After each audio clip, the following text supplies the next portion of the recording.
नमस्कार। मैं श्रीपाद बख्शी पुनः उपस्थित हूँ आपके सामने पानी से जिंदगी से एक और मोती लेकर। बोलचाल की भाषा में हम बहुत सी बातें करते हैं और सुनते हैं जो भले ही सामान्य से लगे परंतु उनमें गहरा अर्थ छुपा होता है और जो कई पुराने सिद्धांतों व मान्यताओं के आधार पर प्रचलन में आते हैं। जैसा करोगे वैसा भरोगे, कर भला सो हो भला, पाप का घड़ा भर गया, इस जन्म का यही भोग कर जाएंगे, पिछले जन्म के पुण्य पाप आदि इसी प्रकार की बातें हैं जो हम यदा कदा सुनते रहते हैं। परंतु इनके साथ ही इनसे जुड़े कुछ सवाल भी हमारे मन में घूमते हैं जिनका संतोषजनक उत्तर हमें नहीं मिल पाता। जैसे बहुधा मन में सवाल आता है कि गलत तरीके से पैसा कमाकर लोगों पर अत्याचार करने के बाद भी कई लोग बड़ी अच्छी ज़िंदगी जीते हुए सारी सुख सुविधाओं का उपभोग करते हैं, वहीं सदाचारी पाप से डरने वाले अच्छा आचरण करने वाले लोग दुख भोगते हुए नजर आते हैं। इन्हीं सब बातों और कर्म के सिद्धांतों के बारे में विस्तार से बताती हुई एक पुस्तक पढ़ने मिली जिसके मूल लेखक गुजरात के श्री हीराभाई ठक्कर जी हैं। इस बहुत ही बड़े विषय को बहुत ही रोचक और साधारण भाषा में इस पुस्तक में लाया गया। जैसे इस ब्रह्मांड के संचालन के लिए सूर्य उदय होना, पृथ्वी व अन्य ग्रहों की नियत चाल, विभिन्न ऋतुओं का आगमन जैसे निश्चित है, वैसे ही कुछ सिद्धांत मनुष्य पर भी लागू होते हैं जिन्हें कर्म के सिद्धांत कहते हैं। गोस्वामी तुलसीदास जी कहते हैं, कर्म प्रधान विश्व करी राखा, जो कस करई तो तस फल चाखा।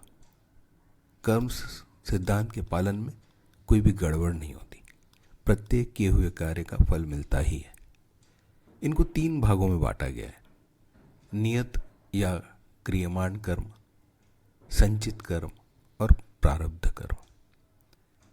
क्रियमाण या नियत कर्म वे हैं जो हम रोज करते हैं और उनका फल भी तुरंत मिलता है, जैसे पानी पिया प्यास बुझ गई, खाना खाया भूख मिट गई, नहाया शरीर स्वच्छ हुआ इत्यादि।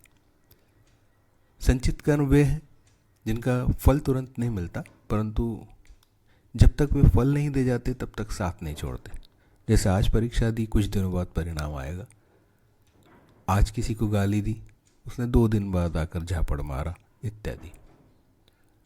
ऐसा माना गया है कि ये संचित कर्म अगले जन्म तक भी आपका साथ नहीं छोड़ते, फल देकर ही जाते हैं। जो कर्म जमा रहे और जब वे फल हमें देते हैं उन्हें प्रारब्ध कर्म कहा गया।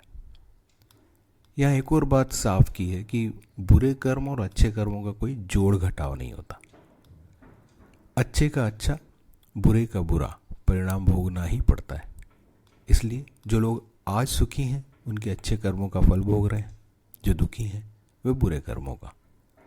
जब ये भोग समाप्त होंगे तब संचित कर्मों के अनुसार फिर फल मिलेंगे।